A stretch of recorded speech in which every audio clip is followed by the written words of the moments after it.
on the World is a project which follows the taxi takes, which I did in New York and India. Okay. And what I'm trying to do is to engage the people of the world to have a conversation with a stranger in the space of a taxi. Okay. And to record it with whatever device they have. And to, try and learn something about a person they've never met before, to try and see what they know about a different ethnicity, race, background, and basically the platform that I envision this project to be on is going to be online. Okay. So it would be a website where, kind of like Wikipedia, you could go log in and have a look at people having a conversation in any taxi anywhere around the world about the global issues that matter to all of us. Okay. Version would be, it's a crowdsourced web documentary about conversations inside taxis around the world. So the idea of a taxi, how did you come up with that? Because I find it very, very interesting, this kind of intimate setting that you have, and the reason that we're doing it in a car as well, our little interview as well. Well, I mean, just the fact that firstly we have this proximity, right? Yeah. There's a certain proximity within this space. We're taking a journey together. We're traveling, and there's a destination, there's mobility, so it's a dynamic space, right? Then on top of that, with this sort of privacy, there's a little intimacy. A little intimacy. We're in a public space. A taxi, definitely, incredibly public, but it's not as public as a bus stop. And it has the potential to give you a little space to have a conversation, engage in some viewpoints and discussion, and then for the two people to go their own separate ways.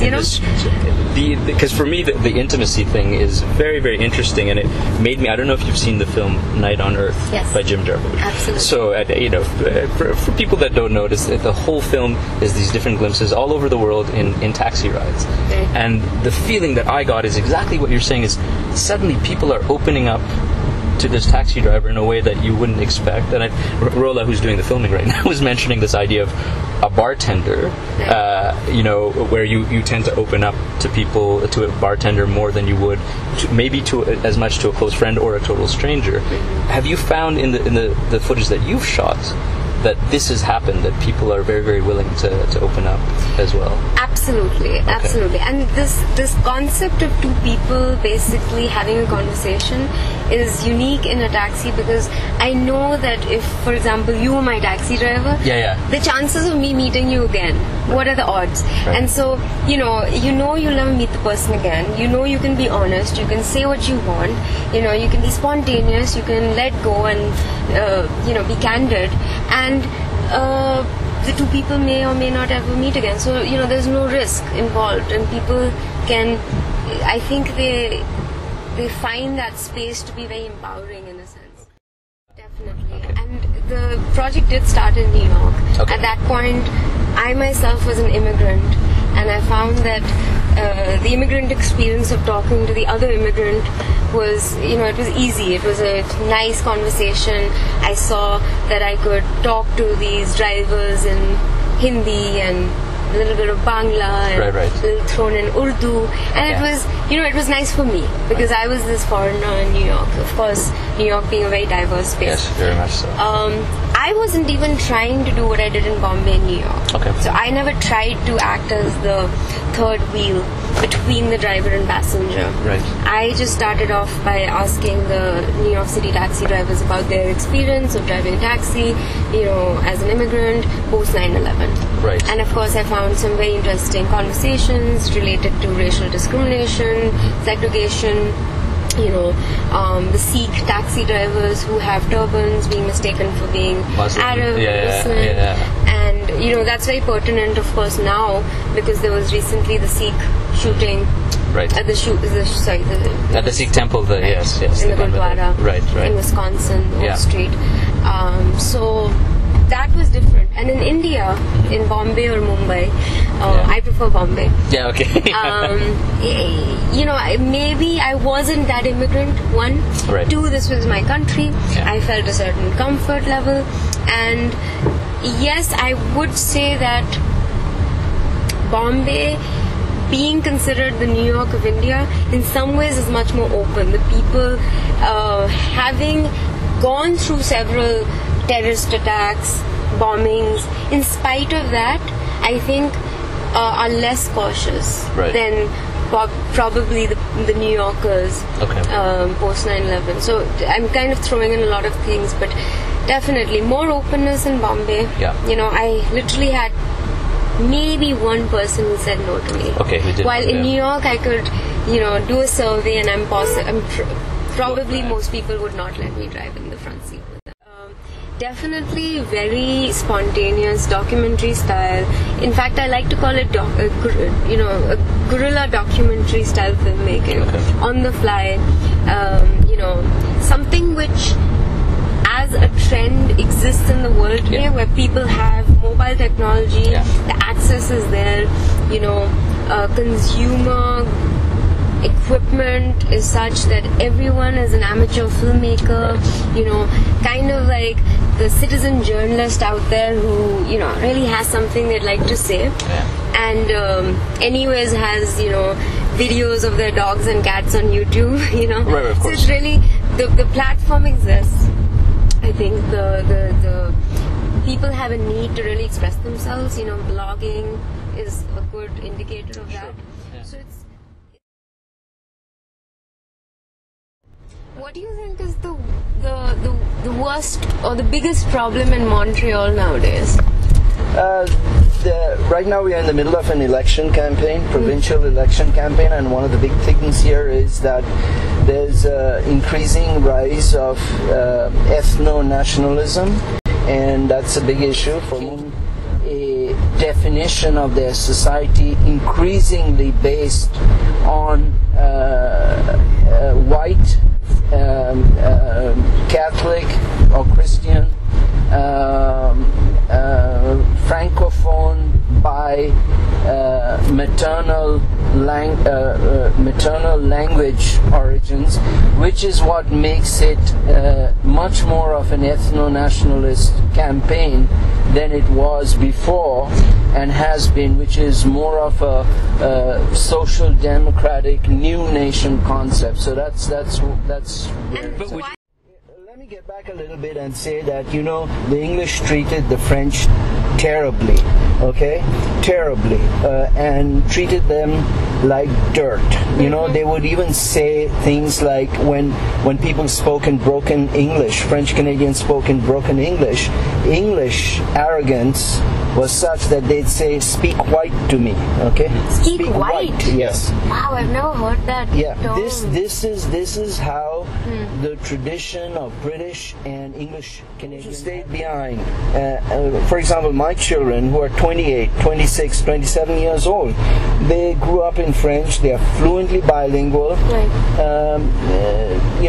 And all of us speak French, but so we've met their requirements. When I say I'm saying their in an us and them context, kind of, we've met their requirements, and yet they're pushing all buttons to make this the definition. This is a kind of nostalgia-bound movement that no longer makes sense. I'm ready for Quebec to seek independence, provided it's based on a definition of a society that's egalitarian, genuinely secular, genuinely social democrat, genuinely sort of welfare oriented. This, by the way, is Little Italy. We are coming closer, and we are in the Little. And I see what you're saying, because then this trajectory that maybe Montreal and Quebec are taking, then you're a hop, skip, jump away from, you can't wear your own religious symbols. We're already there, actually. You can't wear a burqa, you can't wear a turban, things which are happening in France, which is so problematic. One of the political parties here is calling on the abolition of religious signs in government buildings. Wow. But in the same token, there is a cross in the National Assembly, and they would like to keep it for historical purposes. So anyways, but this is very interesting. See, now I would not have known this if I had not asked my taxi driver. The taxi driver is a person whose livelihood depends on being on the streets, having a real pulse on the city, is a working class person usually, is very tied in with, labor laws and the rights that they have, unions, and so they're very much in the know. When the gas prices, when petrol prices rise, it's taxi drivers who are hit as much as, any of us. Right. And so they're really connected, they understand the politics of the place. Usually they're immigrants, so they have a third person's point of view. And that conversation is great, because if I was a passenger who came from an elitist background, bourgeois in my own way, I'm really speaking to the person who doesn't have it as good as me. Right. And it's important for me to maybe open my eyes and see how, my choices affect them and vice versa. And we're all connected in some way. Because I guess it's, if I can call it a mandate or whatever, part of your goals, and what you're doing is this idea of diversity of opinions, diversity of, backgrounds.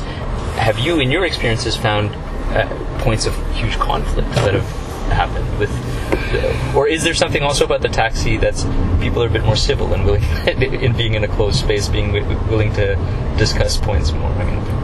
I think it starts with the camera being in the space, right? Of course. Where in the beginning there's a certain facade. You're trying to say things which are politically correct and all of that.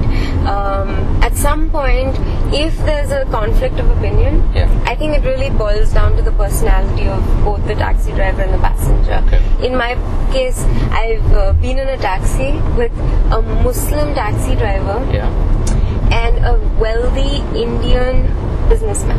Okay. And they're talking about Babri Masjid, which is the collapse of the old mosque in North India by the pro... Exactly. And, it was great because you could see the conflict.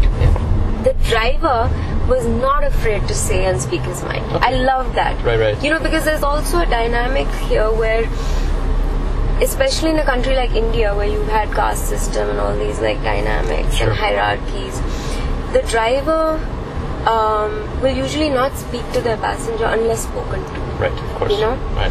And there'll only be a really sort of brave, opinionated person who will say, I don't believe that's true.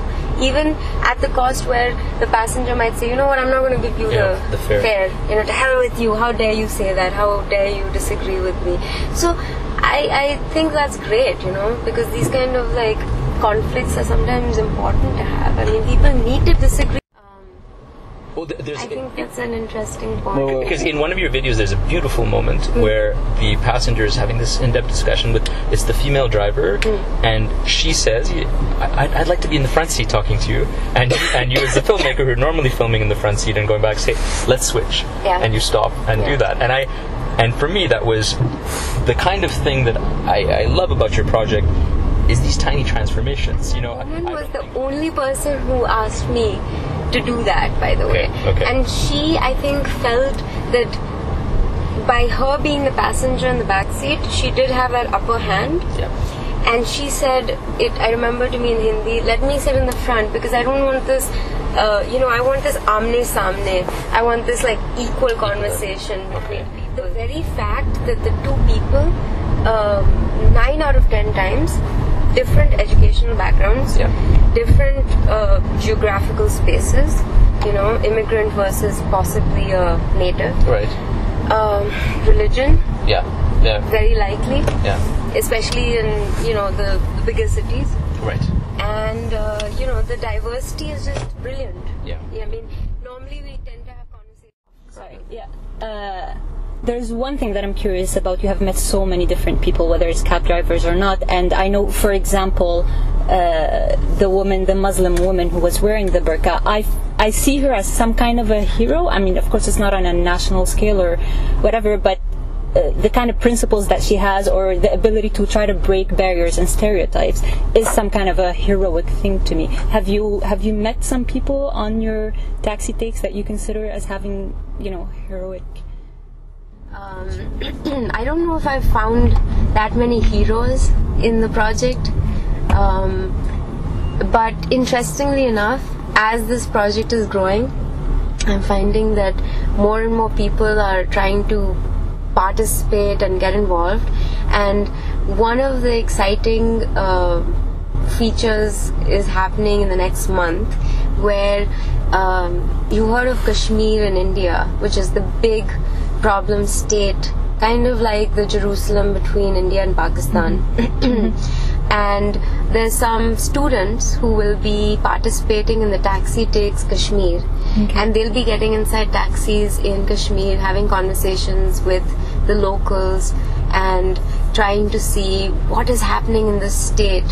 And I think, to me, those students, they're being very, very brave. Me also telling you that the Taxi Takes is going to take place in Kashmir.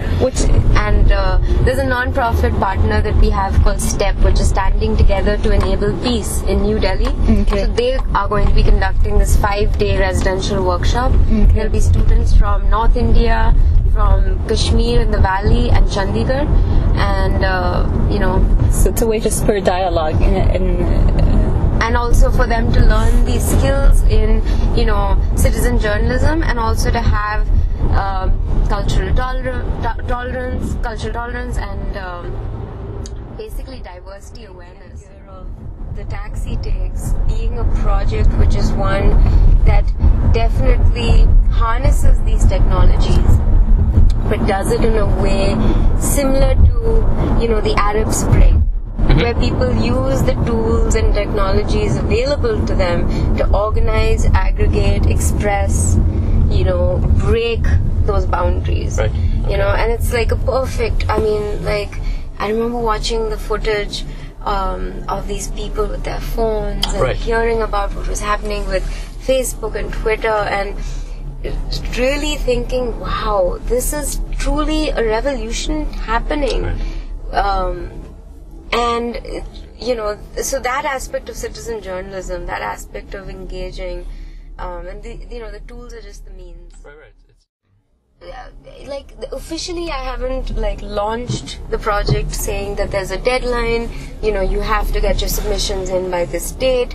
The mechanism of uploading your film and all of those things hasn't happened officially. Right now, the project is in this very crucial yet sort of malleable stage of, researching, developing, creating networks, raising awareness.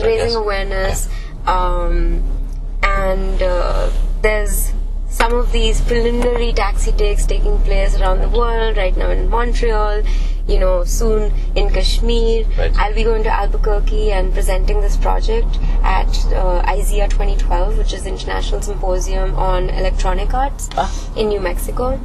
And so all of this exists, but I plan on doing this crowdsourced project in a crowd-funded way. So there'll definitely be a Kickstarter campaign, and I really hope people watch this, for example, and say, wow, great project, let's give $10. Yeah, exactly. If people are having conversations inside taxis in different parts of the world as we speak, there is a way for those conversations to get and become part of the larger project. And if people did get in touch with me, my email address is on the site, and the website is thetaxitakesontheworld.com. So there's all sorts of information there, and it's just a matter of getting the word out. Something I should mention, just because it's happened recently, the project did get a partnership. It's a non-profit in Washington DC called Voice, and they are partnering to help spread the word, and that's really great. And there's other people who, the more the merrier at this point. I'm really happy to have more people participate, engage, get involved, submit your own taxi take, give me an idea that you might have on what you'd like to do in your own city. And I'm incredibly open to having people engage with this project. So if you have any thoughts and ideas, please drop me a note.